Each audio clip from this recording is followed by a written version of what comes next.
우리 한번 따라해 보시겠습니다. 사랑을 알면 다시 일어날 수 있다. 다시 한번 몽골 한인 선교사회 봄 컨퍼런스를 주관하시고 큰 은혜를 베푸신 하나님께 감사와 영광을 올려드리며 잘 마칠 때까지 기도와 사랑으로 함께해 주신 모든 성도님들께도 감사드립니다. 여러분이 지금 보시다시피 이번 선교여행은 제 육신적으로 약함이 있어서 가는 것조차도 망설임이 있었던 것이 사실입니다. 긴 시간의 여행 내내 깊은 잠 한번 잘 수 없었던 불편함과 몽골의 바람이 몹시 불어서 저희가 타는 비행기 30분 앞에 있던 모든 비행기들은 다 결항이 되는 문제들도 있었습니다. 또 몽골 현지 선교사님들도 종교 비자 발급 문제들을 비롯한 라마 불교의 핍박으로 어려움의 측면에 있었습니다. 하지만 우리가 늘 믿음으로 고백하는 것처럼 하나님은 문제보다, 하나님은 대적보다, 하나님은 하실 수, 선교를 위한 뜨거운 사랑이 있었기 때문에 오히려 약할 때 강함 주시는 하나님의 은혜를 더욱 풍성히 누릴 수가 있었습니다. 비행기들이 결항할 만큼의 강력한 바람들 덕분에 제가 있는 기간 동안은 이 겨울에는 가시거리가 3m도 넘지 못하는 극심한 대기 오염이 다 날아가 버려서 그래서 아주 견딜만 했었습니다.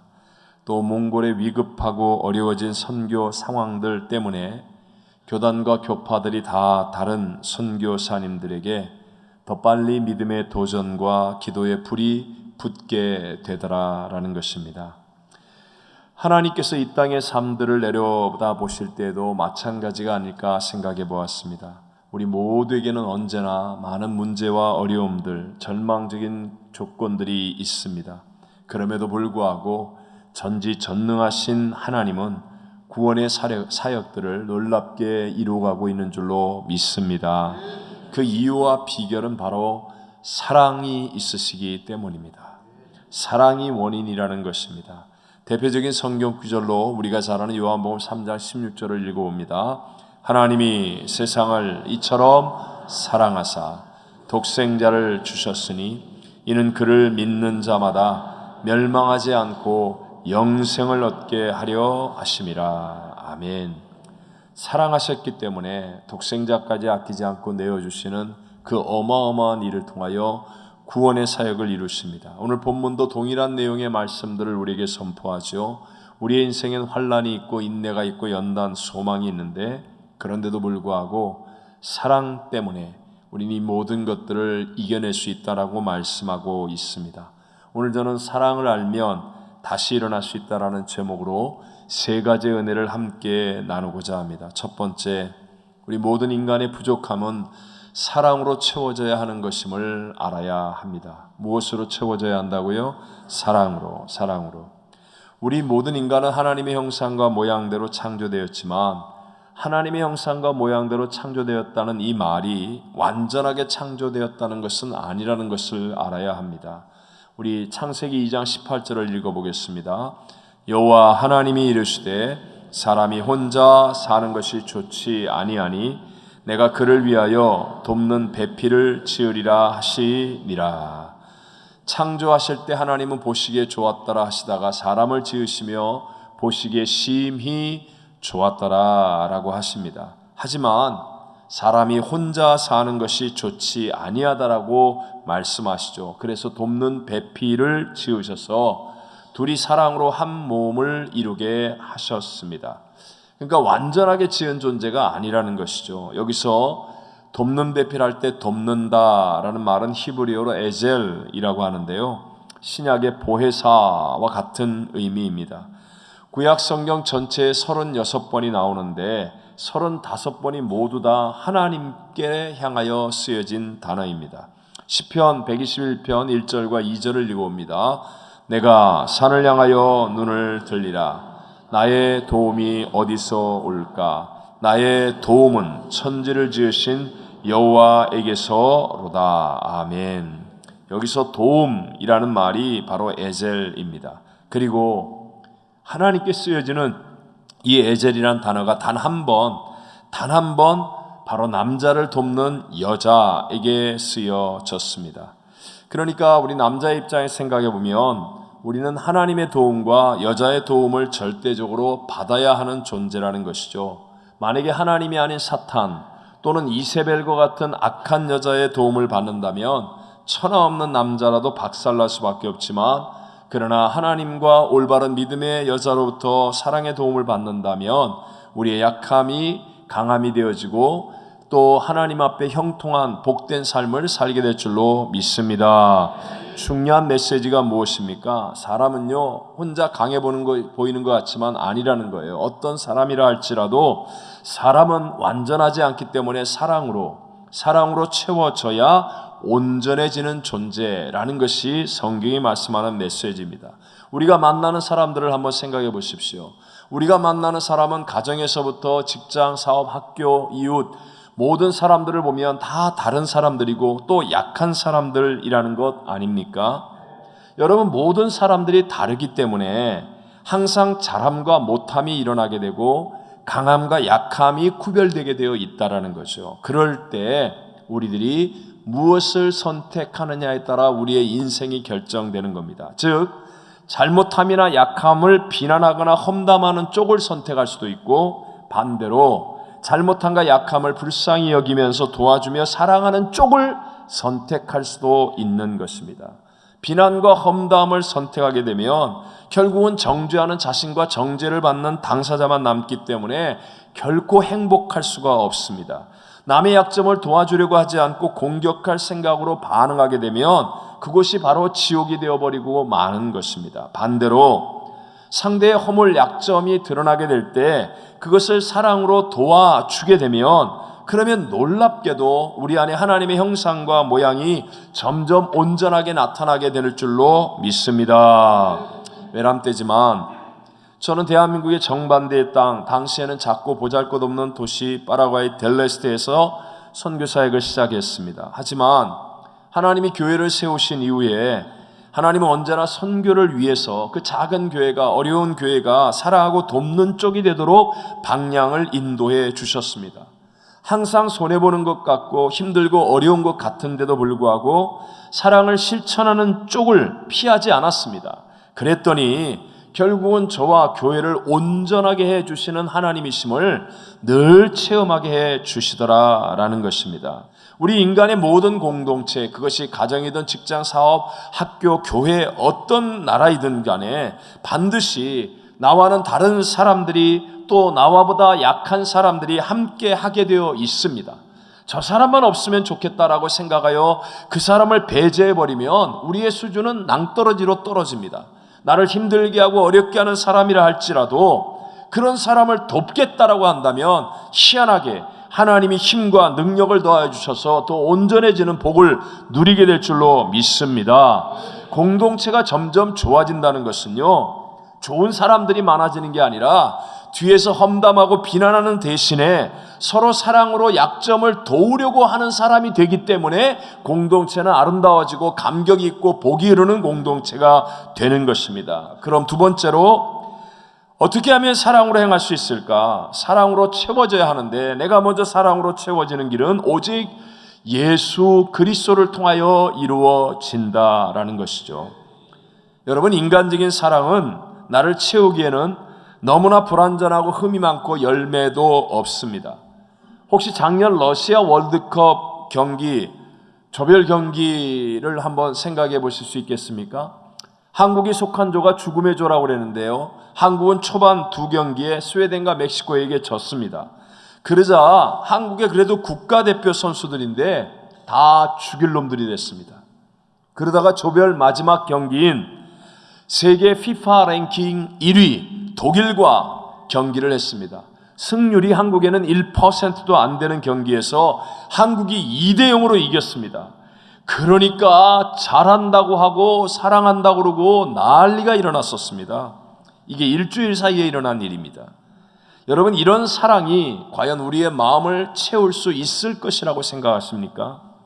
사람들은 잘하고 이기고 뛰어나고 그러면 사랑한다고 말합니다. 그러나 그렇지 않은 경우에는 그 사랑은 어느덧 사라져버리고 마는 것입니다. 하지만 하나님은 그렇지 않습니다. 오늘 성경 본문을 같이 읽어봅니다. 5절과 6절 그리고 8절만 읽어보겠습니다. 소망이 우리를 부끄럽게 하지 아니함은 우리에게 주신 성령으로 말미암아 하나님의 사랑이 우리 마음에 부은 바 됨이니 우리가 아직 연약할 때에 기약대로 그리스도께서 경건하지 않은 자를 위하여 죽으셨도다. 우리가 아직 죄인 되었을 때에 그리스도께서 우리를 위하여 죽으심으로 하나님께서 우리에 대한 자기의 사랑을 확증하셨느니라. 아멘. 보십시오. 성령 하나님이 우리 마음에 부어주시는 사랑은요, 우리가 연약할 때에 주어주시는 사랑이다라고 말합니다. 여기서 연약하다라는 말은 믿음이 조금 부족하다라는 그런 정도의 의미가 아니라 본질적인 무능력을 의미합니다. 그러니까 완전히 바닥을 치고 있다 할지라도 하나님의 사랑은 성령을 통하여 우리 마음에 부어진다. 우리가 죄인 되어 있을지라도 그리스도께서 죄인 된 우리를 위하여 대신 죽을 정도로 하나님의 사랑은 확증적이다 라고 반복하여 말하는 것입니다. 그러니까 우리 하나님은요, 내가 비록 세상에서 무능력하고 버림을 받고 외롭고 왕따를 당하고 고통 가운데 있고 절망 속에 빠져 있다 할지라도 하나님 우리를 절대로 버리지 않고 포기하지 않고 우리에게 사랑을 부어주시는 분인 줄로 믿습니다.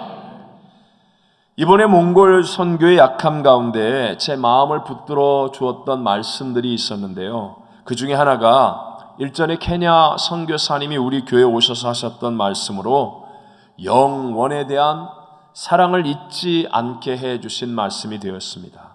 선교사님 때 이런 얘기를 했었죠. 새벽인가요? 새벽에 나와서 들으신 분은 알아요. 자, 우리가 손 위에 모래를 한 움큼 쥐고 있습니다. 손 위에 모래를 한 움큼 쥐고 있습니다. 모래알이 얼마나 많습니까? 그 모래를 한 움큼 쥐고 있는데 새 한 마리가 날아와서 모래를 한 알씩 물어가는 거예요. 근데 이 새가 얼마 만에 한 번씩 오느냐? 1000년에 한 번씩 옵니다. 새 한 마리가 1000년에 한 번씩 와서 하나의 모래알만 물고 갑니다. 그러면 여러분 손 안에 있는 모래가 다 없어지기까지 세월이 오래 있어야 돼요? 짧아요? 굉장히 오랜 세월이라는 것 이해하시겠죠? 그런데 손 위에, 손 안에 있는 모래만이 아니라 바다에 있는 모래를 똑같이 한 마리의 새가 날아와서, 그것도 1000년에 한 번 날아와서 한 알씩 물고 간다고 생각해 보십시오.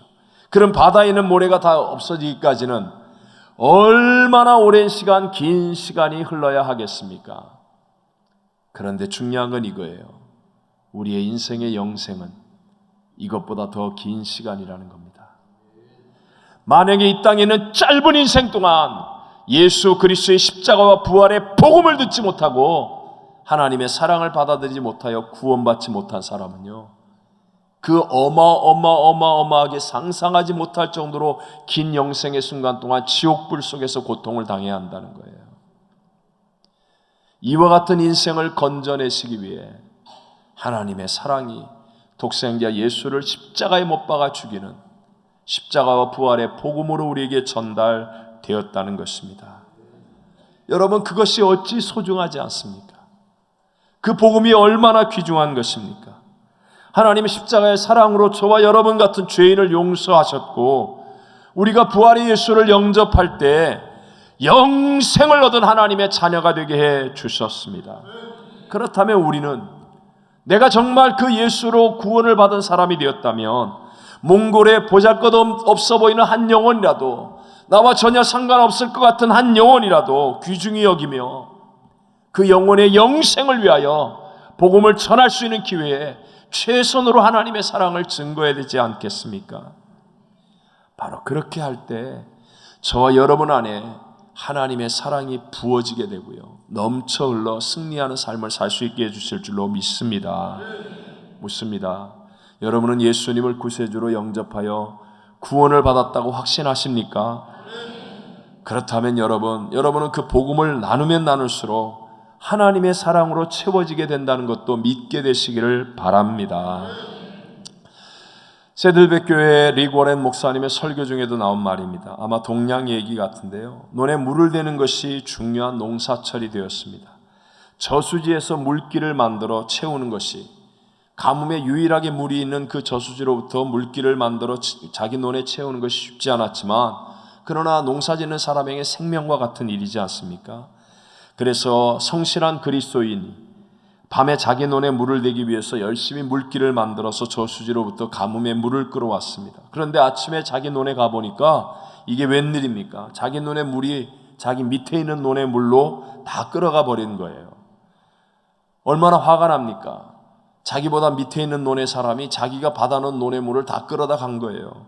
하지만 자기가 그리스도인이니까 용서합니다. 그리고 또다시 물기를 만들었습니다. 근데 그 다음날 나가보니까 또 그렇게 해놓은 거예요. 그래도 그리스도인이니까 용서하겠다고 생각하고 셋째 날 또 똑같은 일이 벌어졌습니다. 이 사람이 너무 괴로운 거예요. 내가 용서하고 참았는데도 불구하고 마음에 평안이 없고 잠을 잘 수도 없을 만큼 분노가 치밀러 오릅니다. 그래서 이 그리스도인 농부가 하나님께 매달려 기도합니다. 하나님, 내가 용서했잖아요. 이렇게 참고 있잖아요. 근데 왜 내 마음에 평안도 없고 기쁨도 없습니까? 계속 기도하는데 뜻밖의 깨달음이 다가오더랍니다.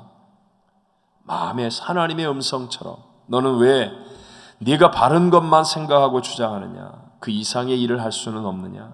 너는 왜 내 논의 물을 필요한 이웃에게 스스로 먼저 대주지 못하느냐? 그리스도인 농부에게 큰 깨달음이 다가왔습니다. 그리고 고백합니다. 주님, 그렇습니다. 저는 제가 옳다는 사실만 주장하고 있었지 제 도움과 사랑이 필요한 이웃에게 무엇을 베풀어야 할지에 대해서는 생각해 보지 않았습니다. 그리고 그날로 나가서 논으로 나가서 아예 불신자의 밑에 있는 논에다가 먼저 물을 가득 대주기 시작했습니다. 그리고 나서야 자신의 논에 물을 대었습니다. 그러자 그의 마음속에 이제는 이웃을 더 의심할 필요도 없어지고 화가 날 필요도 없어져 버렸습니다. 결과는 어제와 다른 것이 거의 없는데도 불구하고 마음에는 평안과 기쁨이 넘쳐 흐르고 있습니다. 왜냐하면 빼앗긴 것이 아니라 자신이 먼저 사랑을 베풀어 준 것이기 때문에 그렇습니다. 오늘 왜 그리스도인들이 이렇게 각박하게 삽니까? 어마어마한 하나님의 은혜를 입었는데도요. 그런데도 우리는 자꾸 자기 옳은 소리만 하고 자기가 마땅히 해야 될 선하고 아름다운 일을 잊어버리고 있다는 거예요. 욥기 6장 25절 말씀을 읽어봅니다. 옳은 말이 어찌 그리 고통스러운고 너희의 책망은 무엇을 책망함이냐? 이게 무슨 얘기죠? 욥이 뜻밖의 마귀의 시험으로 고난을 당하고 있을 때 친구들이 찾아와 위로한답시고 했던 그 모든 옳은 말이 너무나 고통스럽다는 거예요. 욥을 책망하는 말이 왜 그렇게 욥을 고통스럽게 합니까? 틀린 말이 아니에요. 단지 사랑이 없기 때문입니다. 보통 인간관계에서 괴로움을 주는 사람들은요, 틀린 말을 하는 사람이 아니라 좁은 말, 사랑 없는 말을 하기 때문에 그렇습니다. 사랑 없는 말은 아무리 옳은 말이라도 새 역사를 이루는 것이 아니라 고통과 아픔을 줄 뿐이라는 것을 기억해야 합니다. 좁은 일부분으로 보면 그 말이 맞는 말 같지만, 그러나 모든 팩트를 자기가 다 알 수 없는 이 세상에서 여러분, 우리가 알지 못하는 모든 문제와 어려움을 극복하며 살아갈 수 있는 방법은 오직 하나님의 사랑으로 채워지는 것뿐이라는 것을 믿게 되시기를 바랍니다. 그래서 여러분, 어떤 경우에도 문제를 먼저 상대하면 안 됩니다. 문제를 상대하며 옳은 소리 하려고 하지 마십시오. 그러면 우리는 백전백패합니다. 문제를 먼저 상대하지 말고, 문제는 없어지지 않습니다. 세상은 불공평합니다. 인생이란 불합리한 겁니다. 하지만 그 가운데 하나님이 찾아오셨습니다. 하나님이 우리에게 성령으로 말미암아 하나님의 사랑을 부어주시기를 원하십니다. 그러니까 문제를 먼저 상대하지 말고 하나님을 먼저 상대하게 되시기를 바랍니다. 믿음의 주여 온전케 하시는 예수의 이름을 부르고 마음껏 예수님을 찬양하고 예수의 이름으로 기도하고 예수를 바라보며 예수님을 먼저 상대해서 내 안에 하나님의 사랑이 채워지고 그 채워진 사랑을 가지고 복음을 전하고 선교하면 우리의 인생은 아름답고 복된 열매를 풍성히 맺는 승리의 삶을 살아가게 될 줄로 믿습니다. 마지막 세 번째로, 하나님 사랑이 부어지면 내 삶에 반드시 하나님의 새 역사는 일어난다는 것입니다.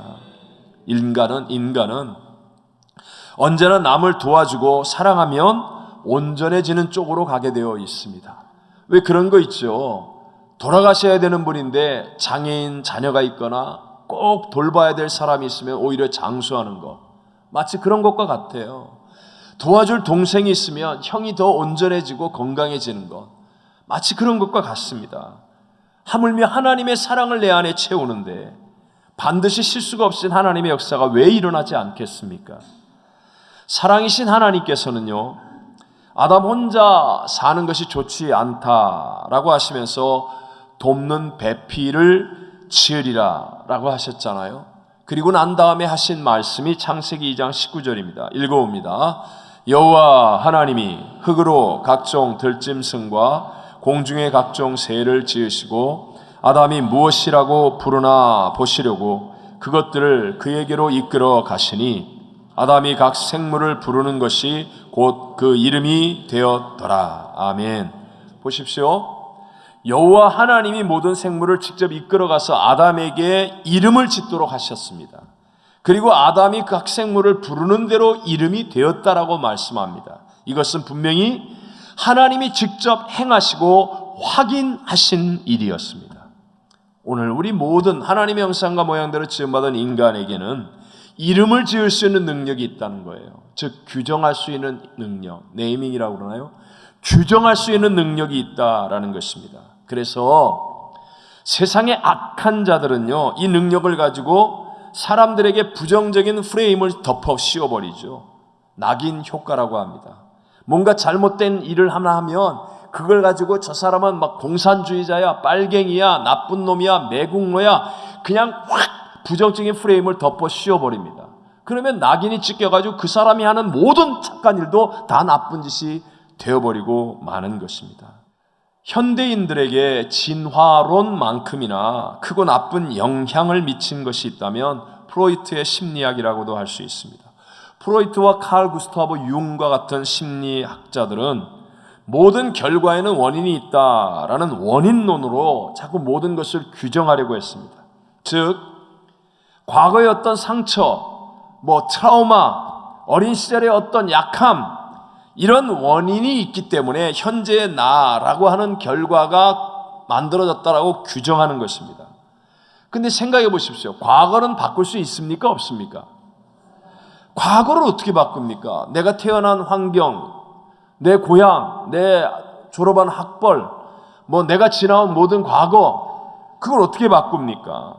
그러니까 여러분, 과거가 현재를 규정한다고 하니까 이렇게 프레임을 딱 덮어 씌워 놓으니까 사람이 절망하는 거예요. 물론 과거 원인에 의해서 오늘의 결과를 설명한다면 과거니까 나한테는 잘못이 없더라는 위로는 받을지 몰라도 다 과거로 인해서 결정되어진다는 결정론, 운명론에 빠져버리는 거예요. 그러니까 이런 사람들은요, 전진이 안 되는 겁니다. 밝음이 없는 겁니다. 끝장나는 인생이 되는 겁니다. 요즘에 한국의 적폐청산이라는 이런 것들이 걱정이 되는 이유가 바로 이런 까닭입니다. 그런데도 하나님은 프로이트의 이 원인론에 맞서서 알프레드 아들러 같은 심리학자를 통하여 목적론을 주장하게 했습니다. 제가 꼭 읽어보라고 권한 책 미움받을 용기라는 그 아들러의 심리학을 설명하는 책에 보면 한마디로 쉽게 얘기하면 이거예요. 지금 나의 행동이 나의 미래의 씨앗이 된다. 지금 나의 행동이 나의 미래의 씨앗이 된다.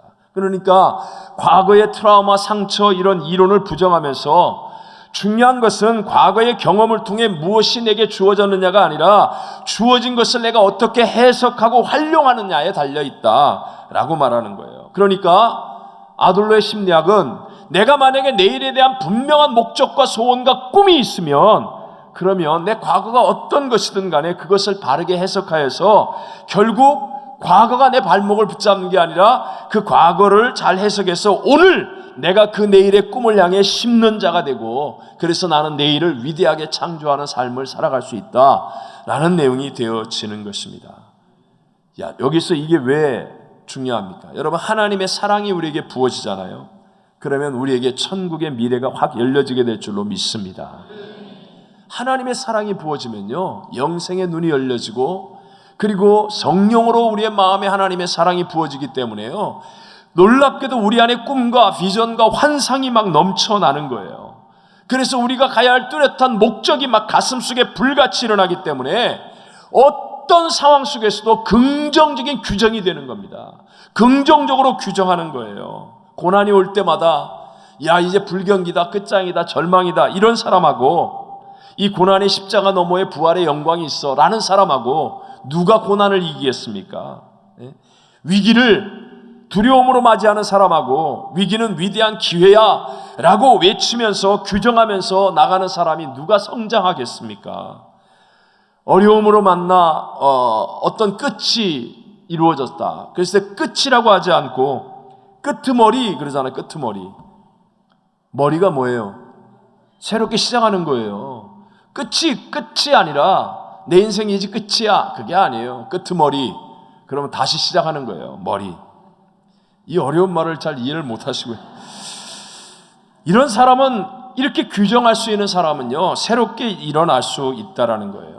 그런데 이런 규정의 능력이 어디서 나옵니까? 하나님의 사랑이 채워지면 내 안에 성령으로 부어지는 하나님의 사랑이 채워지면 그러면 꿈과 비전이 살아나고 목적이 떠나고 천국이 보여지고 영생을 향해서 나의 삶에 다가오는 모든 것을 긍정으로 규정하게 되어서 하나님의 새 역사들을 반드시 이루어가게 될 줄로 믿습니다.